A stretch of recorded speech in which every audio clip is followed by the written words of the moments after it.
Chaque jour, des millions de personnes investissent sur les marchés financiers sans vraiment comprendre ce qui se passe en coulisses. Et si tu es débutant en bourse, cette vidéo est faite pour toi. Parce qu'avant de chercher à gagner de l'argent avec la bourse, il faut comprendre ses règles, ses logiques et ses risques. Commençons par une vérité simple mais fondamentale. La bourse n'est pas un casino. Ce n'est pas un endroit où l'on parie au hasard, en espérant que ça monte. C'est un mécanisme complexe mais logique, où les investisseurs achètent des parts d'entreprises dans l'espoir qu'elles prennent de la valeur avec le temps.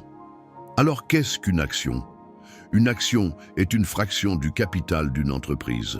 Quand tu achètes une action, tu deviens propriétaire d'une petite partie de cette entreprise. Et à ce titre, tu peux toucher des dividendes, des parts de bénéfices. Ou espérer que l'action prenne de la valeur si l'entreprise croît. Mais attention, toutes les actions ne se valent pas. Certaines entreprises sont très stables, bien implantées et génèrent des revenus réguliers. On parle alors d'actions de valeur. D'autres sont plus risquées, mais avec un fort potentiel de croissance, appelées actions de croissance. En tant que débutant, il est essentiel de comprendre cette différence, car elle conditionne ton niveau de risque. Ensuite, il y a les indices boursiers. Le CAC 40, le S&P 500, le Nasdaq, ce sont des paniers d'actions qui représentent la santé globale d'un marché. Investir dans un indice, via des ETF par exemple, permet de diversifier ses placements sans devoir choisir individuellement chaque entreprise. C'est souvent une stratégie recommandée pour les débutants, car elle limite les risques. Mais investir, ce n'est pas juste acheter, c'est aussi savoir quand et pourquoi acheter. Cela implique une analyse. Il en existe deux grandes.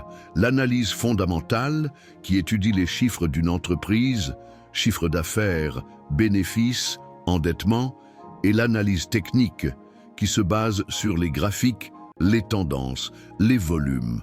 Tu n'as pas besoin de devenir expert en un jour, mais tu dois comprendre que réussir en bourse repose sur l'éducation, la patience et une stratégie claire. Beaucoup se lancent sans plan. Ils achètent quand tout le monde achète, vendent dans la panique et finissent par perdre. La première règle du bon investisseur, c'est de savoir pourquoi il investit, sur combien de temps et avec quel niveau de risque il est à l'aise. Prenons un exemple simple. Tu veux investir 100 € par mois. Plutôt que de chercher la prochaine action à la mode, tu choisis un ETF répliquant le S&P 500. Tu investis régulièrement sans chercher à timer le marché. Sur 10 ou 20 ans, avec les intérêts composés, tu bénéficieras de la croissance du marché américain, historiquement l'un des plus performants. Ce type de stratégie est simple, efficace et idéal pour les débutants. Mais il y a une chose essentielle à retenir. La bourse est cyclique. Il y aura des hausses et il y aura des baisses.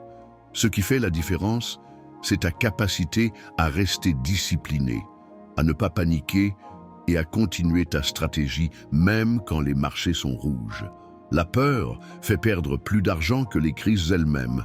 C'est pour ça qu'il faut investir uniquement de l'argent dont tu n'as pas besoin à court terme. Il est aussi crucial de choisir la bonne plateforme pour investir. De préférence, une plateforme réglementée avec des frais raisonnables et un accès à une large gamme d'actifs. Fais attention aux promesses de rendement rapide ou aux experts sur les réseaux qui vendent du rêve. La bourse est un jeu de long terme, pas un sprint.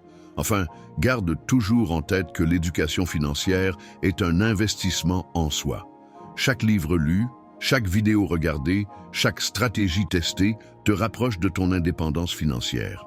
Tu n'as pas besoin de devenir un analyste professionnel pour réussir en bourse, mais tu dois devenir un investisseur conscient, informé et discipliné. Alors maintenant, pose-toi ces questions. Pourquoi veux-tu investir? Pour compléter ta retraite? Pour créer un revenu passif? Pour transmettre un patrimoine?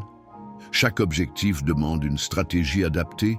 Et souviens-toi, ce n'est pas le montant que tu investis qui fait la différence, c'est ta régularité, ta patience et ta capacité à rester maître de tes émotions. Si tu peux faire ça, alors tu as déjà une longueur d'avance sur la plupart des gens. Merci d'avoir regardé jusqu'ici. Si tu veux plus de contenu sur la finance personnelle, l'investissement et la liberté financière, pense à t'abonner, liker et partager cette vidéo. Chaque petit geste nous aide à toucher plus de monde et à construire ensemble une génération financièrement éveillée.